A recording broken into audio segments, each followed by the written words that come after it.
Vote দরকার। সর্বোচ্চ vote দিয়ে দীর্ঘ ৪১ বছরের ইতিহাসে শেরপুর সদর ১ আসনে ধানের শীষের কোন প্রতীকের প্রার্থী ছিল না।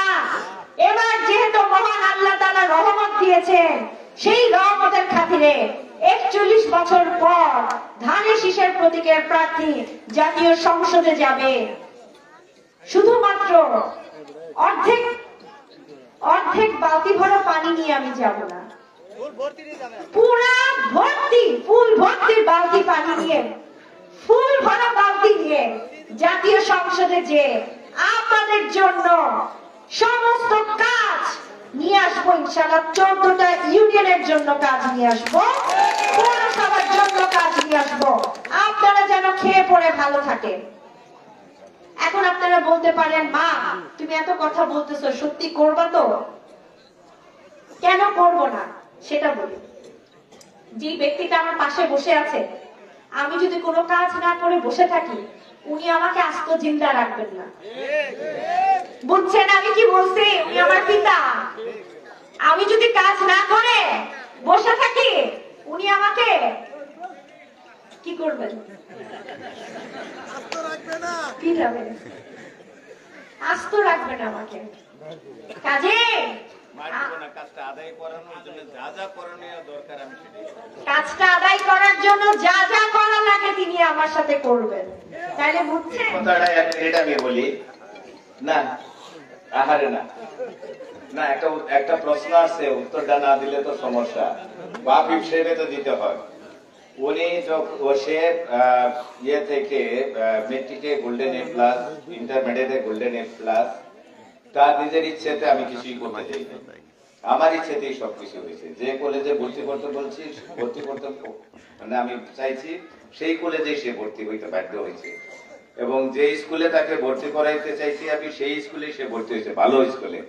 সেখানে সে একটু ই করতেছিল, এত নামি দামি স্কুলে, এত নামি দামি কলেজে আমার বাবা ভর্তি করতেছে, তাদের সাথে কম্পিটিশন করে আমি পারবো ইনশাল্লাহ। ওখান থেকে সে ফার্স্ট হয়ে সে বের হয়ে আসছে। আবার আরেকটি, সে মেডিকেলে পড়তে চাইছিল না, আমি তাকে জোর করে মেডিকেলে পড়াইছি, পালায় চলে আসছিল। আমি আবার তাকে নিয়ে যায় ভর্তি পাহারা দিয়ে দিয়ে আমি রাখছি, যাতে পালায় চলে না আসতে পারে। টিচারকে বইলে আসছি যাতে পালায় চলে না যাইতে পারে।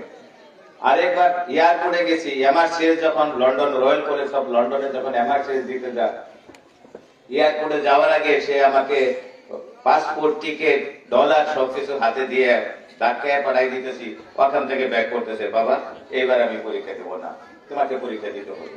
ধাক্কা দিয়ে বিমানে তুলে দিয়েছি, পরীক্ষা দিয়েছে, পাস করছে, ভালো রেজাল্ট করে এমআরসিএস পাস করে সে আবার বাংলাদেশে সে আবার আসে।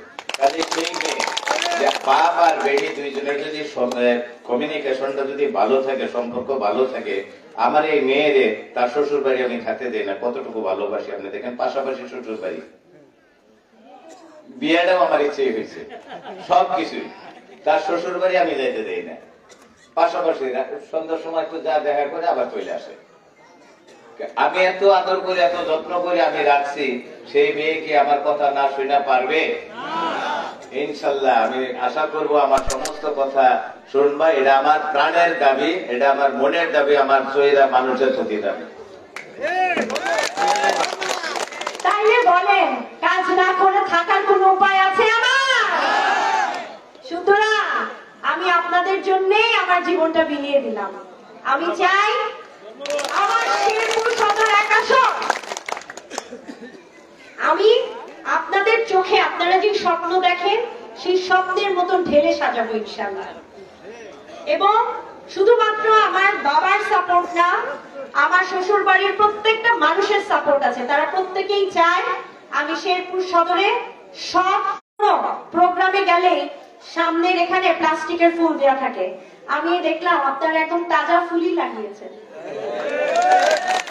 মানে ফুলের দোকান যাইতে আপনাদের কত কষ্ট হয়েছে, কিন্তু আপনারা ফুলটা তাও নিয়ে এসে, আমি আপনাদের জন্য যা যা ভালো আমি তাই করব। আপনারা আমার উপর ভরসা রাখেন। এবং আরেকটি কথা বলতে চাই, প্রত্যেকটা মানুষের রাজনীতি করার অধিকার আছে, প্রত্যেকটা রাজনৈতিক কর্মীদের অধিকার আছে। তারা যদি অন্যায় করে না থাকে, আমরা বিএনপি নেতা কর্মীরা কোনোভাবেই তাদের উপর অন্যায় অত্যাচার করব না। ঠিক তো? মা খালারা ঠিক আছে তো? কারণ আমার বাবা অনেকদিন জেলে ছিল, 3 বছরের উপর জেলে ছিল। একটা পিতা যখন জেলে থাকে সেই সংসারে মা, বোন, বউ, সন্তানদের উপর কি যায় সেটা আমি জানি। কাজে আমাদের শেরপুর সদরে 14 জন জুলাই শহীদ হয়েছে। জুলাইতে পাঁচই আমাদের জুলাই আন্দোলনে শহীদ হয়েছে, তাই না? সেই সময় এই 14 জন যারা মারা গেছে সকলেই আওয়ামী লীগের সকল কর্মীরাই কি তাদের খুন করেছে? করে নাই। কিন্তু আমি আপনাদের কাছে এটাই চাই, অন্যায় ভাবে সকলকে যেন আসামি করা না হয়। এটা শুধু আওয়ামী লীগ না, অন্য প্রত্যেকটা দলের কর্মীদের উপরেই আমি চাই যে যারা অন্যায় করেনি তাদের উপর আমরা অন্যায় ভাবে তাদেরকে জেল জুলুম মামলা হামলা যেন না দিই। এটা কি আমার ভুল কোনো কথা? আর যারা অন্যায় করবে সেটা নিজের দলের হোক সেটা অন্য দলের হোক, আইন সকলের জন্য সমান, ঠিক তো? কাজেই আমি চাই আমার প্রাণপ্রিয় চাচারা সকল গ্রুপিং এর ঊর্ধ্বে যে সর্বোচ্চ ভোট নিয়ে কামারচরের 9টা ওয়ার্ড থেকে আমি প্রথম হব তো ইনশাআল্লাহ। যদিও আমার চরপক্ষী মানে নিজের ইউনিয়ন, ওইখান থেকে আমার অনেক আশা, কিন্তু আমি একটু জানতে চাই আপনারা আমাকে সর্বোচ্চ ভোট দিবেন তো? চরের সন্তান হিসেবে হাত তুলে দেখি, হাত দেখা একটু দেখি, চেহারাগুলো একটু চিনি। কে হাত তুললো না? ওই যে ভাইটা হাত তুলে দেয়। দোকানের চাচার একটু হাত তুলেন তো দেখি। সবাই সবাই তো দোকানে তুলছে ইনশাআল্লাহ।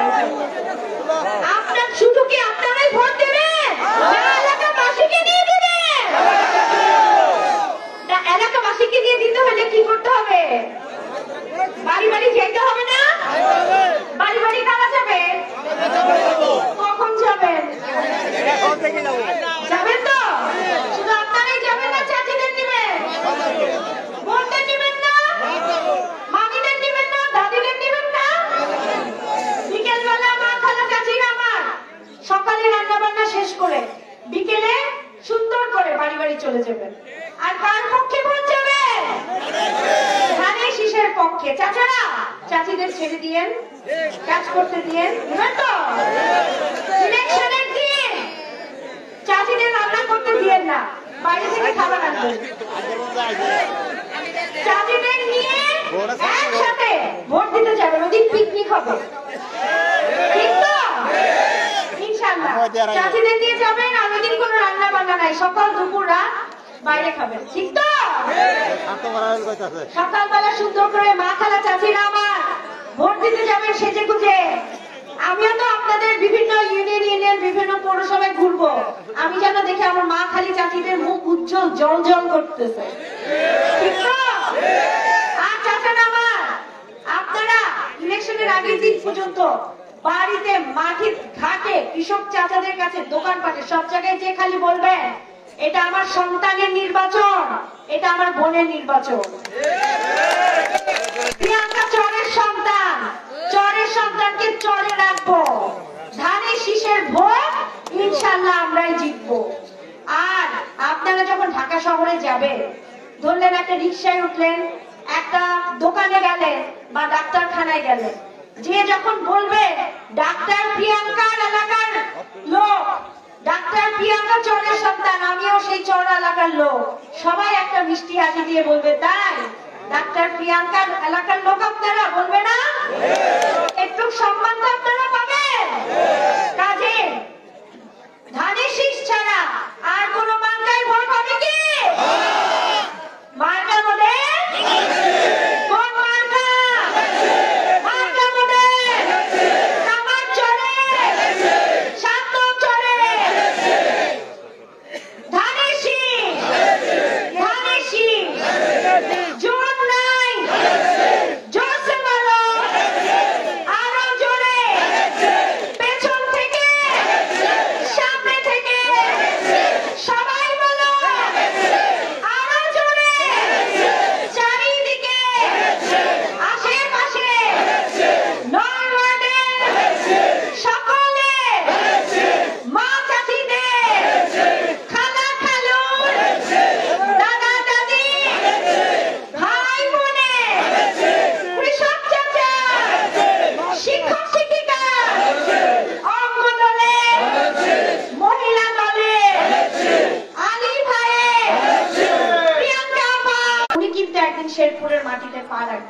আপনারা কি ওনাকে সামনাসামনি দুই চোখ দিয়ে দেখতে চান না? তাইলে কি করতে হবে? ধানের শীষেই ভোট দিতে হবে। দিবেন তো চাচা আমার? প্রত্যেকটা বাড়িতে বাড়িতে যাবেন, কথা দেন আমাকে। যাবেন তো? আপনার শত্রুর বাড়িতেও যাবেন, বন্ধুর বাড়িতেও যাবেন। সবাই বলেন, সবাই বলেন, শত্রুর বাড়িতেও ভোট যাবেন, বন্ধুর বাড়িতেও ভোট যাবেন। ভোটের মাঠে কোনো শত্রু নাই, সবাই একই পরিবার, ঠিক তো? আমি লেটার মার্ক পাবো তো ইনশাল্লাহ। চলুন এবার সবাই ধানের শীষে ভোট পাবো ইনশাল্লাহ বলি। এত জোরে ইনশাল্লাহ বলবো যেন আল্লাহর আরশ পর্যন্ত পৌঁছায়, ঠিক আছে? ইনশাল্লাহ সামনে আসন্ন নির্বাচনে শেরপুর সদর 1 আসন থেকে ধানের শীষের প্রতীকের প্রার্থী জাতীয় সংসদে যাবে ইনশাল্লাহ।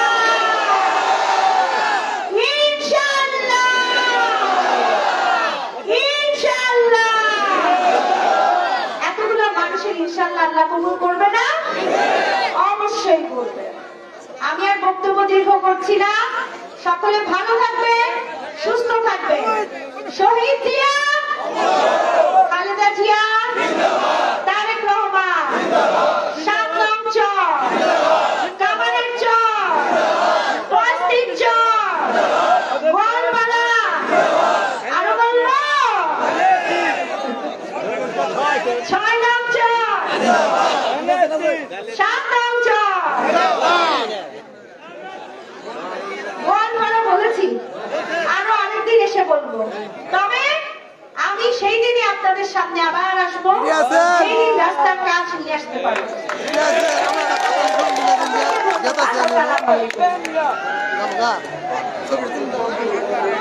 এখন আমাদের সভাপতি, আজকের সভাপতি সবার সমাপ্তি ঘোষণা করবেন। ধন্যবাদ সকলকে।